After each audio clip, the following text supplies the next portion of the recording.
Screen पर आप जिस शख्स को देख रहे हैं वो मंगेश यादव हैं, जो अब इस दुनिया में नहीं हैं। 5 सितंबर को यूपीएसटीएफ ने सुल्तानपुर के हनुमानगंज बाईपास पर मंगेश को एनकाउंटर में मार गिराया। मंगेश पर एक ज्वेलर्स की दुकान में डकैती का आरोप था और उसके सिर पर 1 लाख रुपए का इनाम था। इस एनकाउंटर ने यूपी की राजनीति में गर्मी ला दी। उत्तर प्रदेश में एनकाउंटर कोई नई बात नहीं है। श्री प्रकाश शुक्ला से लेकर ददुआ तक कई कुख्यात अपराधियों का अंत इसी तरह से हुआ है। 1998 में श्री प्रकाश शुक्ला को एसटीएफ ने मार गिराया था। 2007 में डकैत ददुआ का भी एनकाउंटर हुआ और 2005 में निर्भय गुर्जर को भी एसटीएफ ने एनकाउंटर में खत्म कर दिया था। 2017 में सीएम बनने के 1 महीने बाद एक इंटरव्यू में योगी आदित्यनाथ ने कहा था, अगर आप अपराध करेंगे तो ठोक दिए जाएंगे। मीडिया रिपोर्ट्स के मुताबिक तब से अब तक यानी कुल 7.5 साल में यूपी पुलिस कुल 12,525 एनकाउंटर कर चुकी है।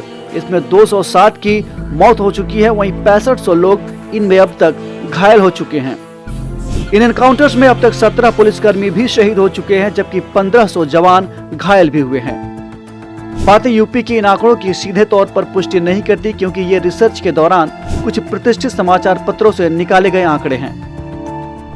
अभी आपने जो रिपोर्ट देखी, उस रिपोर्ट के बाद अब इन एनकाउंटर्स के कानूनी पहलुओं को समझने के लिए हमने एक सीनियर वकील से बात की। आइए जानते हैं उन्होंने इस पर क्या कहा। सबसे पहले तो मैं ये जानना चाहूँगा, लीगली एनकाउंटर क्या होता है? देखिए, लीगली एनकाउंटर क्या होता है, बेसिकली जो एक्स्ट्रा जुडिशियल एक्टिविटीज़ होती हैं वो बहुत ही एक ब्रॉड कॉन्सेप्ट है, जिसमें कि जैसे अगर कोई पुलिस डिटेन कर रही है, अब पुलिस का जो कर्तव्य होता है वो ये होता है कि कोई अगर अक्यूज्ड है उसको अरेस्ट करना, उसको मजिस्ट्रेट के सामने पेश करना, इन्वेस्टिगेशन करना।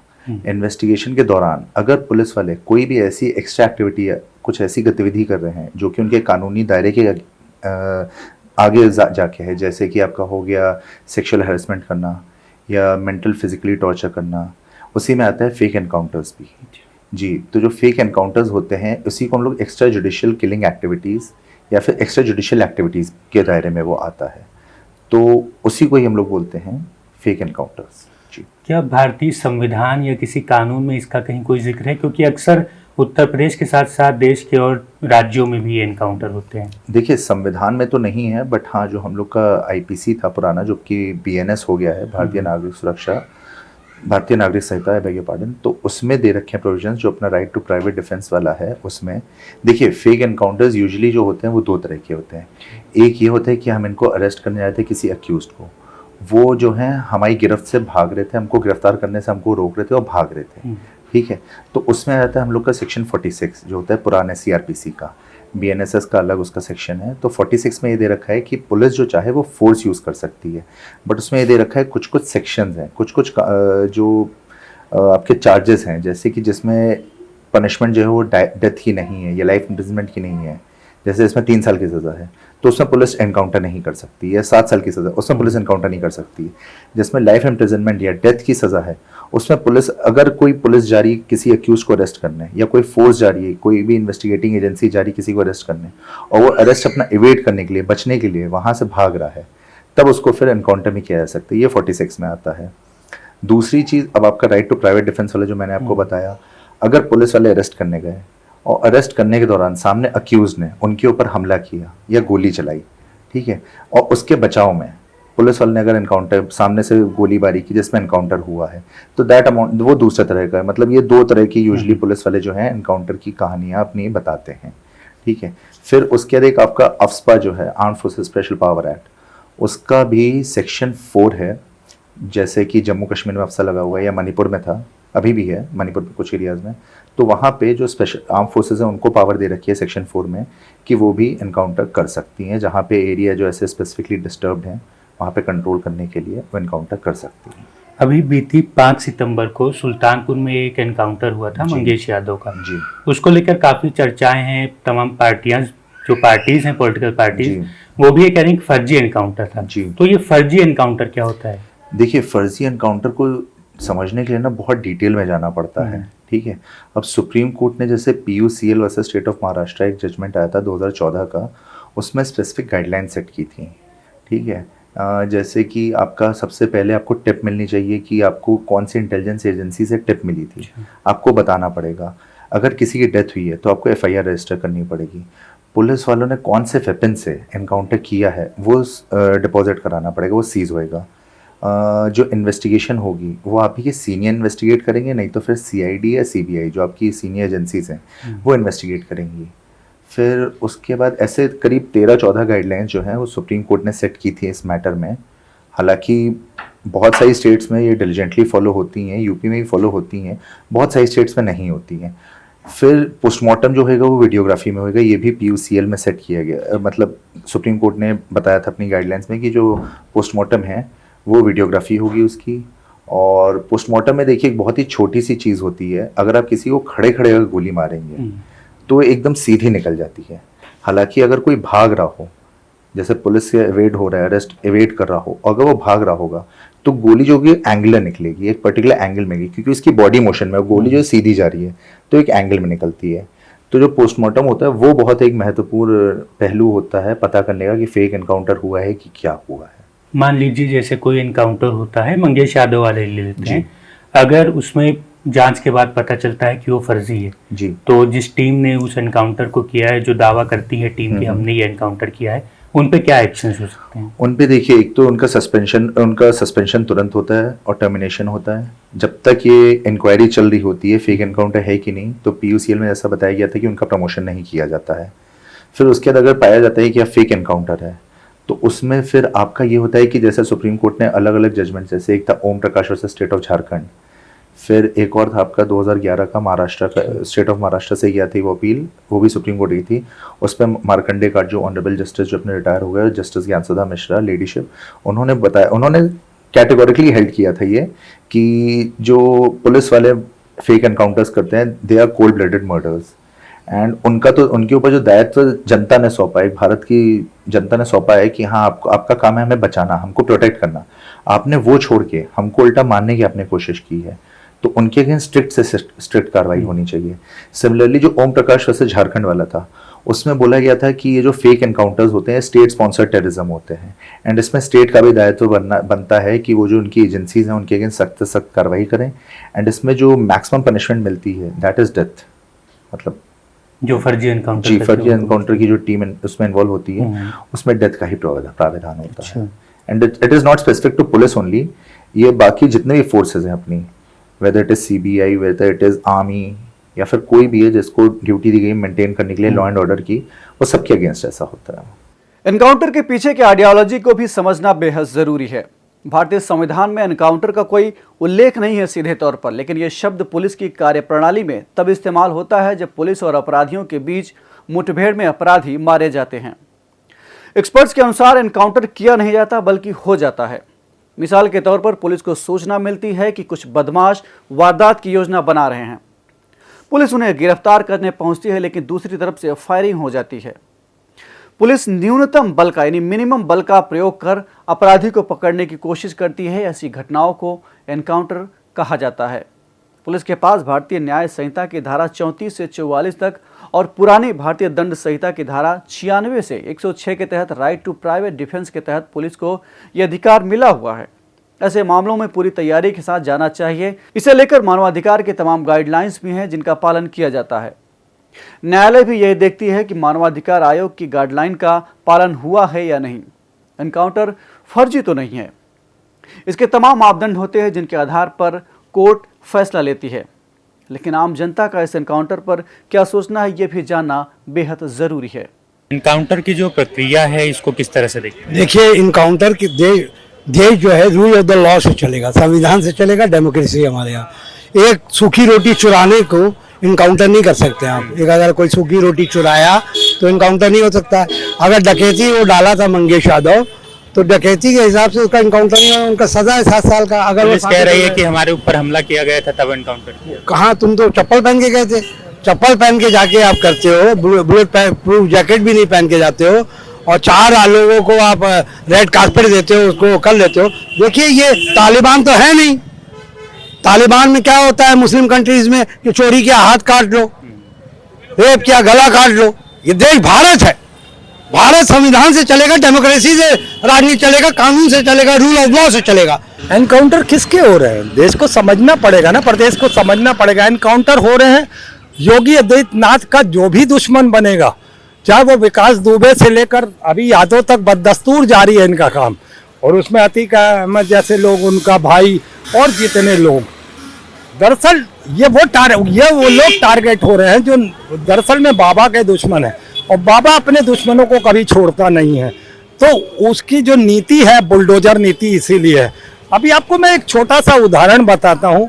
एक प्रकाश पांडे है, बहुत बड़ा क्रिमिनल है और बहुत बड़ा फिरौतरीबाज था, डकैत था, वो महंत बन गया। मगर क्या देश की जनता को ये नहीं मालूम कि 7-8 साल पहले गोरखपुर से महंत चला था और उत्तर प्रदेश की सत्ता में बैठते ही बुलडोजर बाबा बन गया। देखिए, दुर्दांत अपराधी हो, जिसके ऊपर 100 मुकदमे हो, 85 मुकदमे हो, 88 मुकदमे हो, 58 मुकदमे हैं, तो अगर इस तरह के इनकाउंटर होता है तो जनता खुश होती है।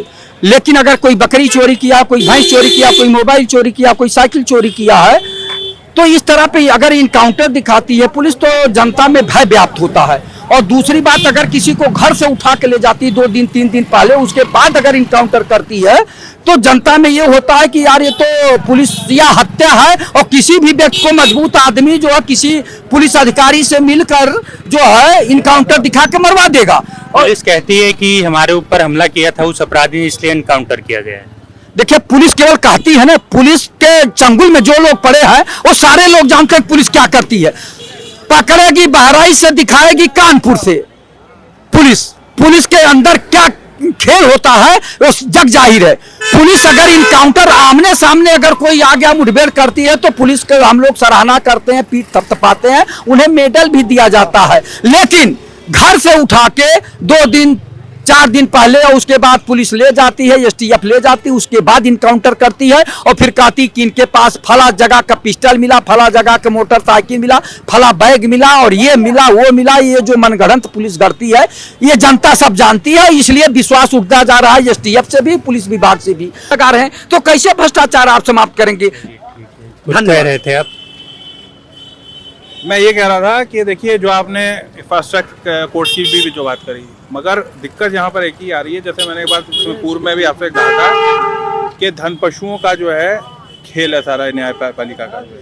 तो जब तक इस तरीके की ऐसी कोई योजना नहीं लाई जाएगी कि जिससे कि जैसे, क्योंकि लोग क्या होता है पैसा फेंकते हैं और उसी के पक्ष में जो फैसला आता है, तो ऐसे जो जजमेंट देने वाले जो लोग हैं, चाहे वो न्यायपालिका में हो, चाहे किसी भी विभाग में हो, जहाँ से इस तरीके है कि कोई व्यक्ति उस पर अथॉरिटी है जो जिसको उसमें जजमेंट देना है, तो निष्पक्ष हो, उसके लिए उसकी भी मॉनिटरिंग होना बहुत ज़रूरी है कि वो कैसे, मतलब क्योंकि आप जानते हैं, आप किसी का भी देख लीजिए, तनख्वाहें तो सबकी वैसी ही है, मगर जो अगर आप देखा जाए तो बात ये होता है पक्ष में किसी का ना जाकर के एक मतलब कि किसी अपराधी के पक्ष में चला जाता है फैसले। तो ऐसे जो देने वाले जो लोग हैं, क्योंकि देखिए मीडिया पर सब कुछ आज की डेट में है, मीडिया सब देख रही, मीडिया पर सब दिखाया जा रहा है कि भाई, और लोग भी जान रहे हैं कि ये अपराधी है, मगर अपराधी होने के बाद भी फैसला उसी के पक्ष में आता, कहा जाता है कि निर्दोष क्लीन चिट मिल गई है। इनकाउंटर तो बहुत वर्षों से है, ये कोई नई व्यवस्था नहीं बनाई गई है।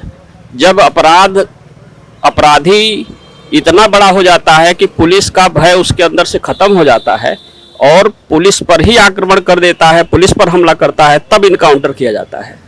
और वो कोई छोटा अपराधी नहीं होता है, जो भी इनकाउंटर होता है उसके वो इनामी अपराधी रहता है, मतलब उसके अपराध की, मतलब उसके काउंटर होने पर जनता खुश होती है।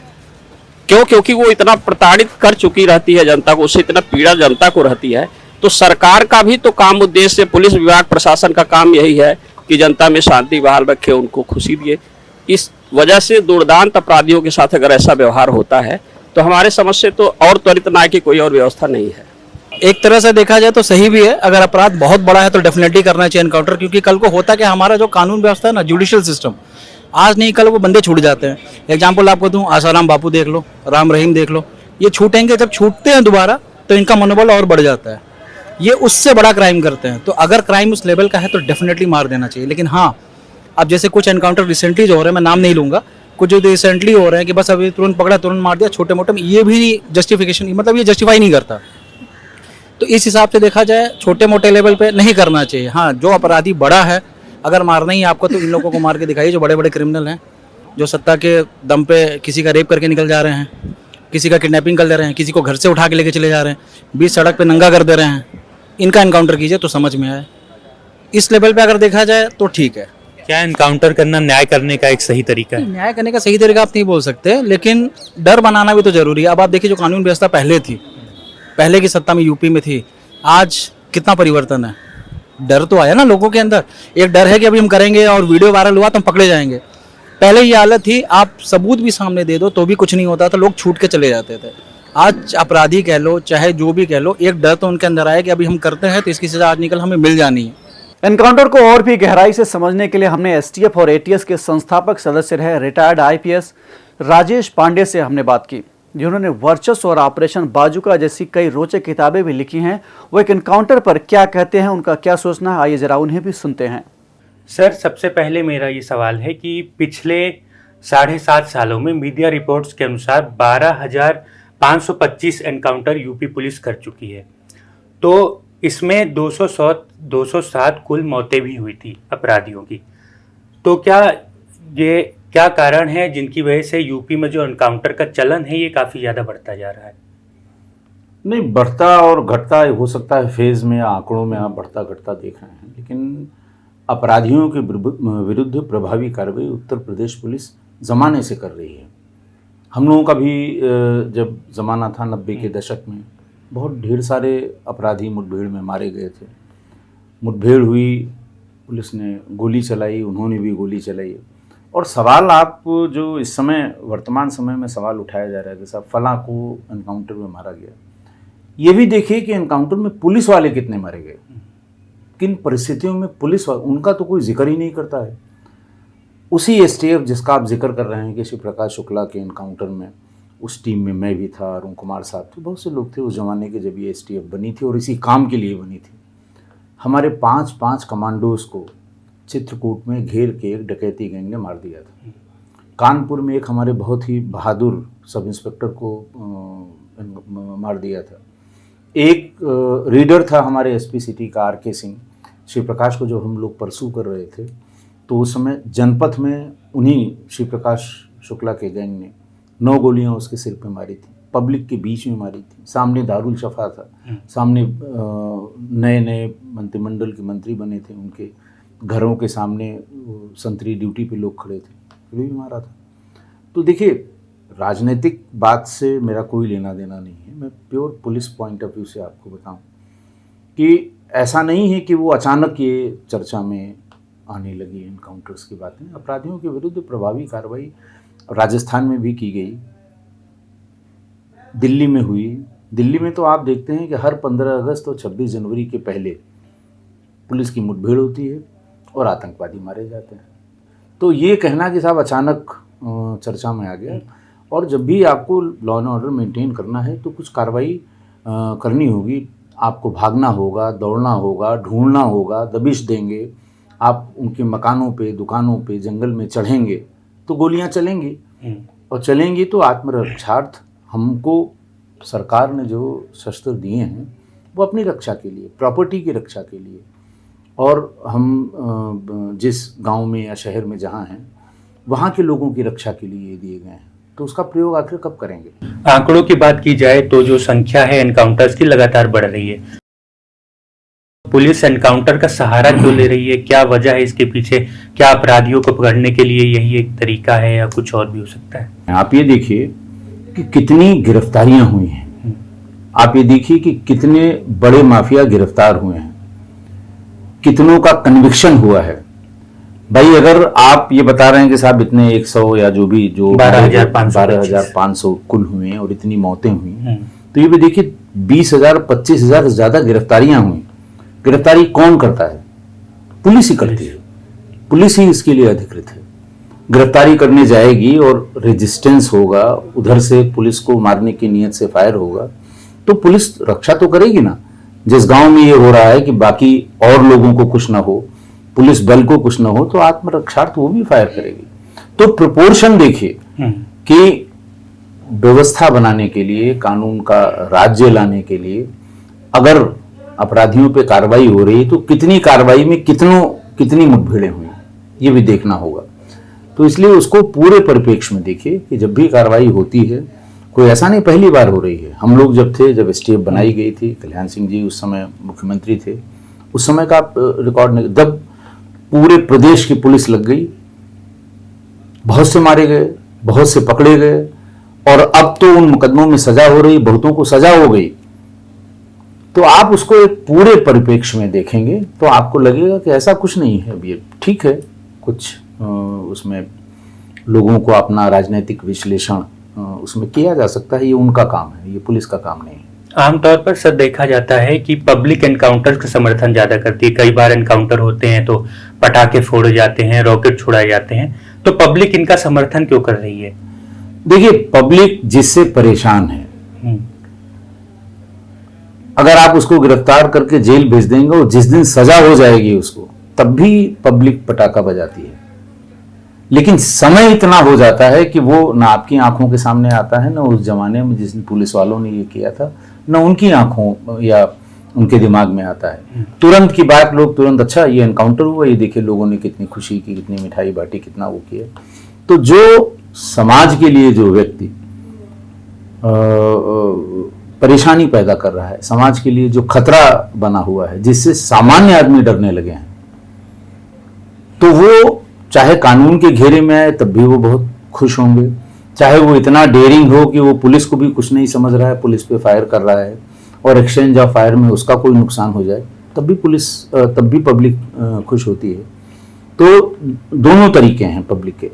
चूंकि कानूनी प्रक्रिया हमारे यहाँ थोड़ी लंबी है, क्रिमिनल जस्टिस सिस्टम टाइम लेता है, क्रिमिनल जस्टिस सिस्टम। तो अगर उसी अपराध में उसको 10 साल बाद फांसी की सजा हुई तो फिर लोगों में ये लगता है कि चलिए ठीक है, न्याय तो हुआ, थोड़ा समय लग गया। खुशी तब भी होती है, मिठाई तब भी बांटी जाती है। हो सकता है लोगों को, जो जनरेशन उस बीच में आई है, उसको पता ना हो कि क्या हुआ था, क्या अपराध किया था इसने, कितनी लंबी लड़ाई में इसको कैसे सजा हुई है। तो उसको इस परिप्रेक्ष्य में देखा जाना चाहिए।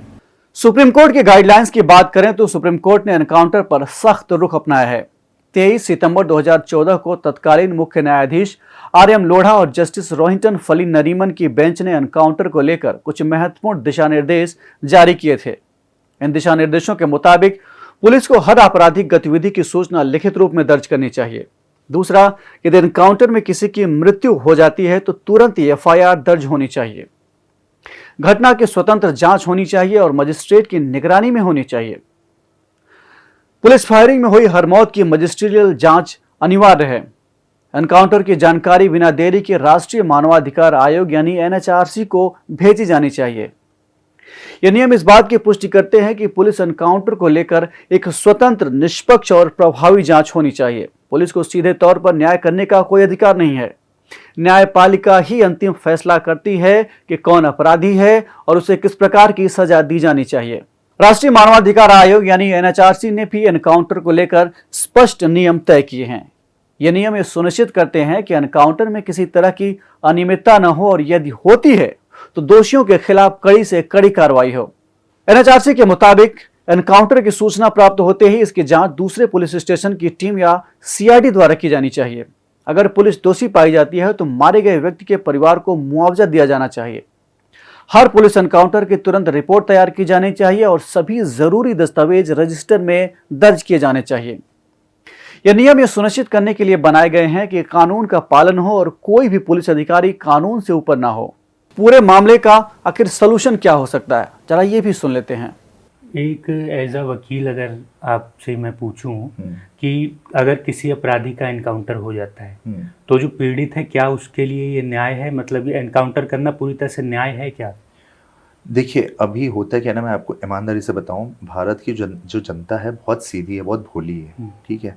और आधे से ज़्यादा लोग जो है ना, पिक्चरों में देखते हैं किसी एक्टर को गोली चलाते हुए या कुछ करते हैं, उनके मन में भी एक आता है कि हाँ, पुलिस वाले जो कर रहे हैं वो सही कर रहे हैं। अब जैसे मैं आपको बताऊं, एक पहले का अतीक अहमद का जैसे आप ले लीजिए उदाहरण पे, ठीक है, उनकी गतिविधियां सबको पता थी। वो अपने इन्फ्लुएंस और पावर से जो था बहुत बार बच के निकल जाते थे, बट फाइनली वो एक मैटर में कन्विक्ट हो गए थे, ठीक है। एंड जब वो देख रही थी, भारत की जनता भी देख रही थी कि हाँ वो बच के बार बार निकल जा रहे हैं, ऐसा कुछ है नहीं, तो उस वजह से वो उनके मन में भी एक जो हेट्रेड की फीलिंग आती है वो डेवलप हो गई थी, ठीक है।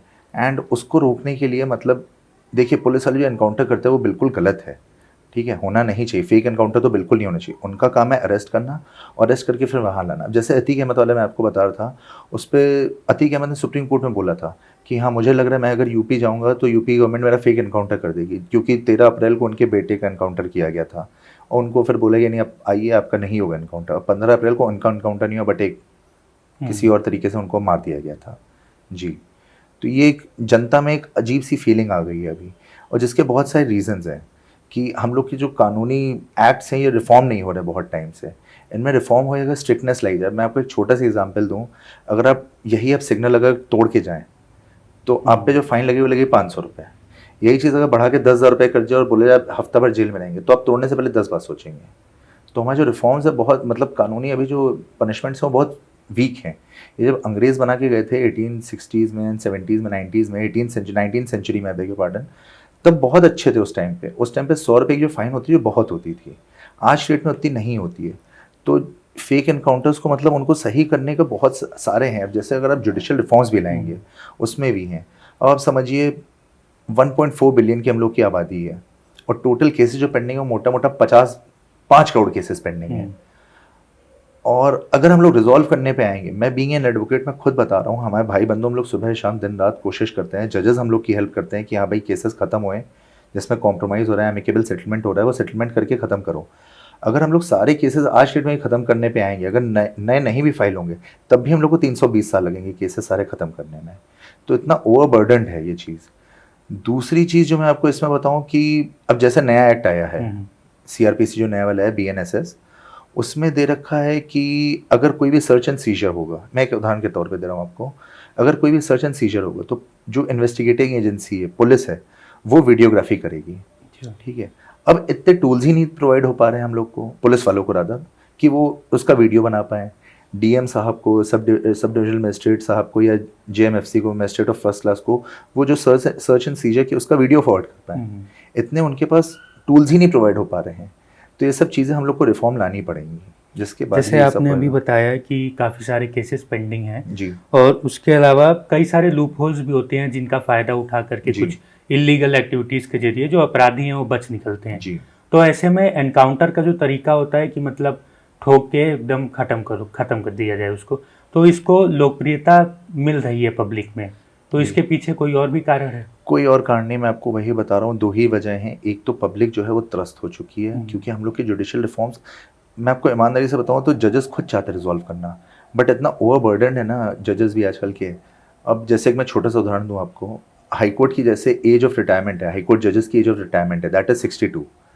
अब वो जब हम लोग का कॉन्स्टिट्यूशन बनाया गया था उस टाइम पे लाइफ एक्सपेक्टेंसी जो थी वो उसको मद्देनजर रखते हुए बनाया गया था। अभी के हम लोग की सबकी लाइफ एक्सपेक्टेंसी बढ़ गई है, तो जजेस की भी रिटायरमेंट एज जो है वो आगे बढ़ानी चाहिए, क्योंकि जो जजेस बनते हैं हाई कोर्ट के या फिर फॉर दैट मैटर डिस्ट्रिक्ट जजेस भी जो बनते हैं, they are an asset to the judiciary. वो बहुत रिगरस ट्रेनिंग, एक्सपीरियंस और इन सब के बाद बनते हैं, ठीक है। अब आप उनको इतनी कम एज में रिटायर करते रहो, उनका रिटायरमेंट एज भी बढ़ाना चाहिए, ठीक है, तभी हो पाएगा। फिर दूसरी चीज़ जैसे कि छोटे छोटे लूप होल्स हैं, समझिए एडजर्नमेंट, ठीक है, एडजर्नमेंट बहुत लोग मूव करते हैं तो उस पर कुछ ऐसी हाई कॉस्ट नहीं लगती है। अब जैसे पहले के प्रोविजन जो दे रखे हैं, जैसे मैं आपको बताया एडजर्नमेंट्स पे कॉस्ट लगेगी 100 रुपये, ठीक है, तो आप अगर वो देखें 1960s में 70s में बहुत होती थी 100 रुपये।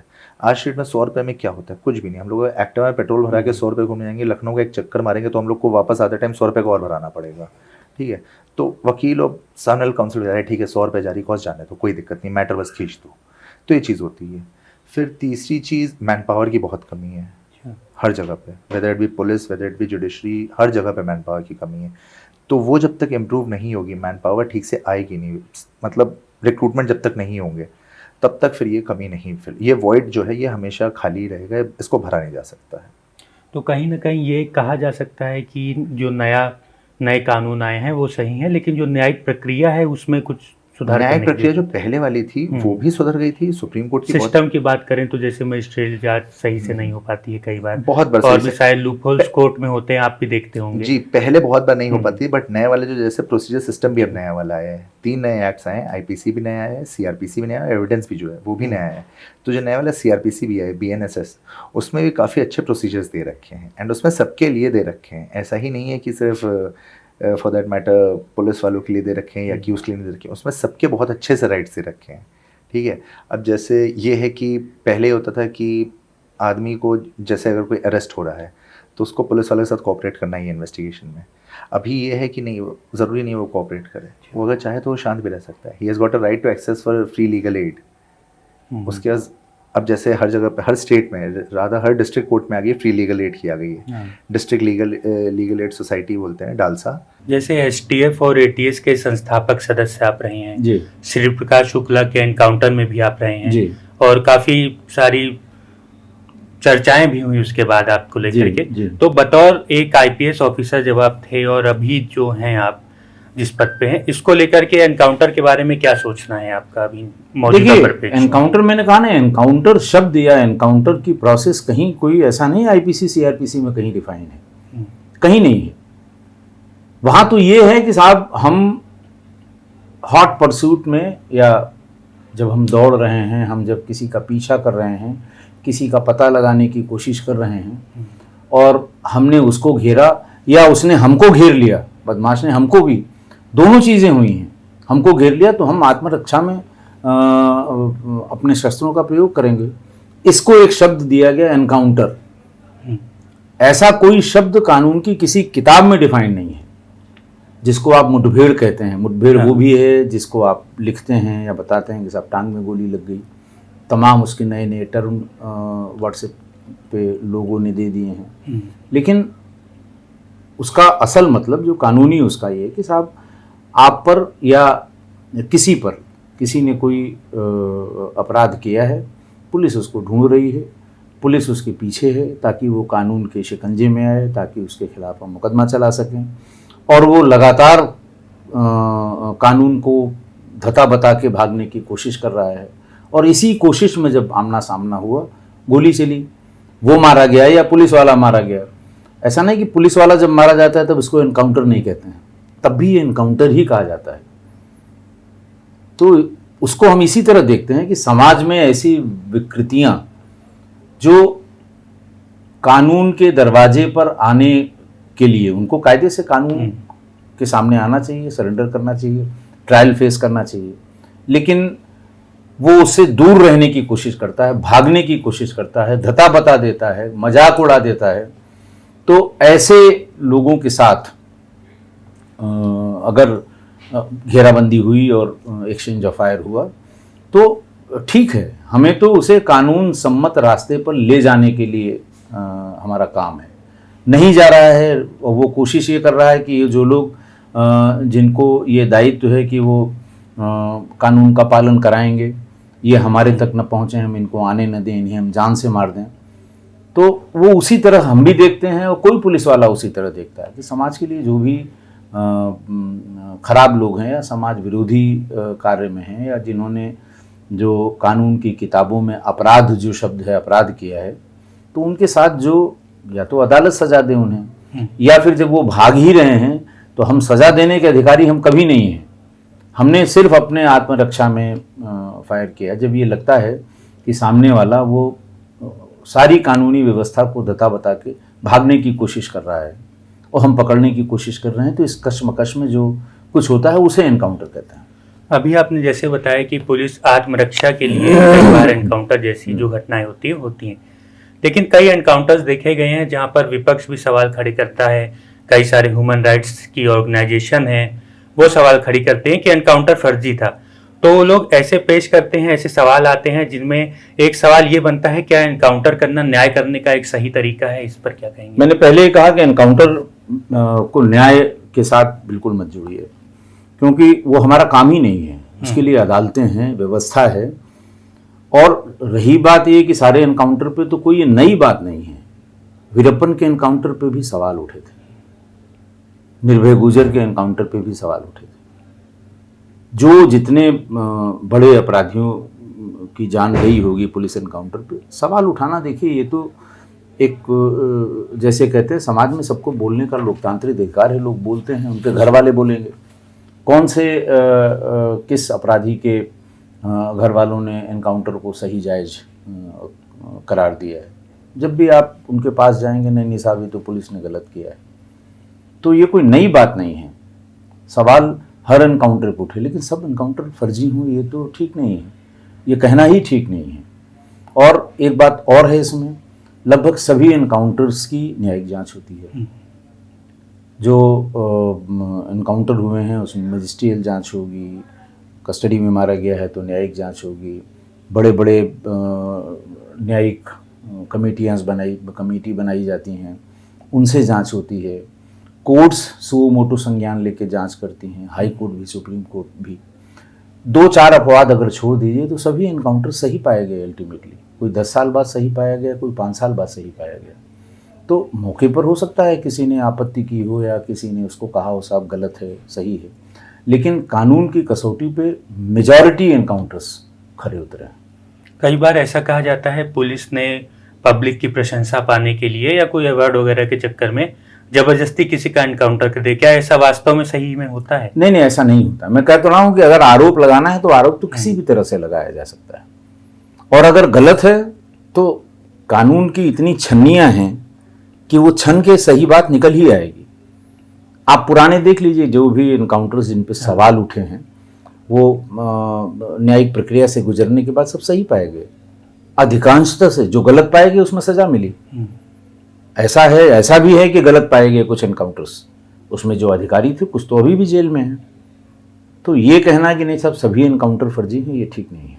लगातार एनकाउंटर सवालों के घेरे में रहते हैं, तो क्या एनकाउंटर के अलावा कोई और सॉल्यूशन है जो इस तरह के अपराधियों के लिए, उनको रोकने के लिए उसका कोई? मैंने ये कभी नहीं कहा कि एनकाउंटर सोल्यूशन है, मैंने कहा एनकाउंटर एक परिस्थिति है। सॉल्यूशन क्या हो सकता है? सोल्यूशन देखिए, सोल्यूशन तो ये है कि जो अपराधी है जब उसको अपने अपराध के बारे में पता लगा, कोर्ट से उसके सम्मन गए होंगे, उसकी बेलेबल वारंट गया होगा, फिर नॉन बेलेबल वारंट गया होगा, तो उसे कानून के समक्ष आना चाहिए, अपनी बात कहनी चाहिए। अगर उससे अपराध हुआ है तो ट्रायल फेस करना चाहिए, और अगर वो नहीं करता है तो समाज के प्रति हमारी जो जिम्मेदारी है कि भाई समाज में वो आदमी कहते हैं ना साहब उसने तो 8 कत्ल किए, उसका तो आप कुछ नहीं बिगाड़ पाए, अभी तक वो ना हाजिर हुआ ना ट्रायल उसने फेस किया, ठीक है। तो जो विधिसम्मत जो हमारी व्यवस्थापन है समाज का, तो उसके लिए भी हमें उसके विरुद्ध उसको कानून की ड्योढ़ी तक लाना ही है। उस प्रयास में हो सकता है उससे मुठभेड़ हो जाए और उसकी मौत हो जाए, लेकिन कोशिश यही होती है कि उसे लाकर कानून की ड्योढ़ी पे खड़ा किया जाए ताकि वो कानून की कसौटी पे उसे कसा जा सके। जो वो कहता है अदालतें वो भी सुनती हैं, जो हम कहेंगे अदालतें वो भी सुनेंगे। काफ़ी बड़ी संख्या में जो केसेस हैं वो पेंडिंग रहते हैं कोर्ट्स में, तो कहीं ना कहीं जो हमारे देश की न्यायिक प्रक्रिया है और जो कानून के कई सारे लूप होल्स हैं जिनका फ़ायदा उठाकर अपराधी बच निकलते हैं, क्या ये भी एनकाउंटर होने का एक कारण बन सकता है? देखिए, ये बीते समय की बात हो गई।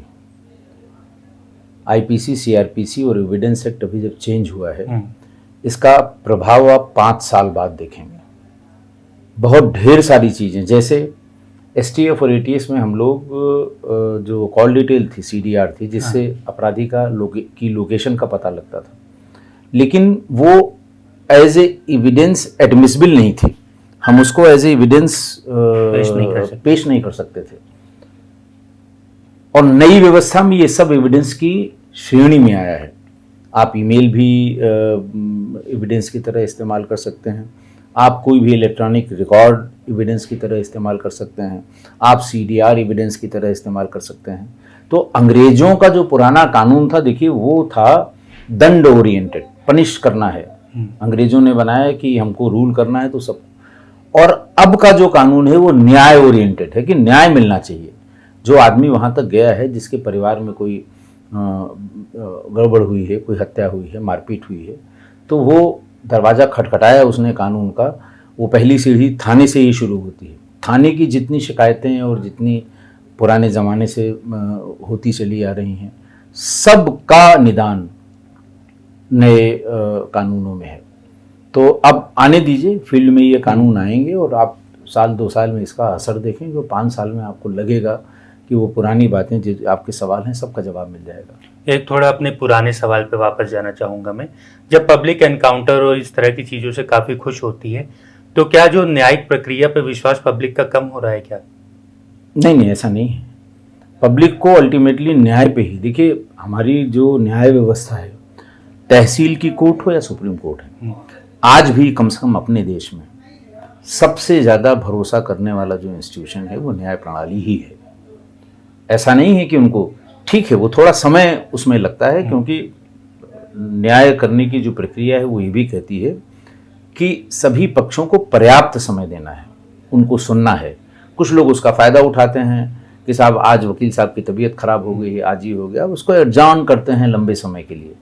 लेकिन ये सब व्यवस्था भी नए कानून में दुरुस्त की गई है। ऐसा कभी नहीं हुआ कि पब्लिक का न्याय व्यवस्था या न्यायपालिका से विश्वास उठ गया हो, कभी नहीं हुआ है। आप जिस परिप्रेक्ष्य में कहना चाह रहे हैं, आप कहना ये चाह रहे हैं कि साहब लोग एनकाउंटर के बाद मिठाई बांटते हैं, पटाखे, तो ठीक है, जिसका जो इस तरह की मुठभेड़ में मारा गया है उससे लोग प्रताड़ित रहे होंगे, परेशान रहे होंगे। अब जब डकैती, जैसे वर्तमान समय में डकैती की घटनाएं ऑलमोस्ट खत्म हो गई हैं। एक ज़माना था चंबल के सारे बीहड़ केवल डकैतों से गुलजार रहते थे हमेशा। आप नाम गिना लीजिए, एक तरफ से इतिहास में जो डाकू मान सिंह से लेके और निर्भय गुजर तक, तो इनसे तो इतनी दहशत थी, शाम को 6 बजे के बाद लोग निकलते नहीं थे, ये पकड़ कर लेते थे, ये उसका पैसा वसूल लेते थे, मार अलग देते थे, अक्सर हत्या करते थे कि साहब मुखबिरी कर रहा है। मुखबिरों की हत्या तो मैं क्या बताऊं। तो अगर किसी एक से आदमी पूरा इलाका त्रस्त है उसके अपराध से, उसके तो उसके पकड़े जाने पर या उसको फांसी होने पर या उसको सजा होने पर वो प्रसन्नता जो किसी को भी हो सकती है वो होती है लोगों में। आप उसी परिप्रेक्ष्य में ये पूछ रहे हैं कि क्या इस व्यवस्था पर, न्याय व्यवस्था पर कभी प्रश्न चिन्ह कभी नहीं लगा है। सिर्फ एक ही बात रहती थी, सब प्रक्रिया बहुत जटिल है, लंबा समय लगता है न्याय मिलने में। अब उसका भी समाधान हो गया है।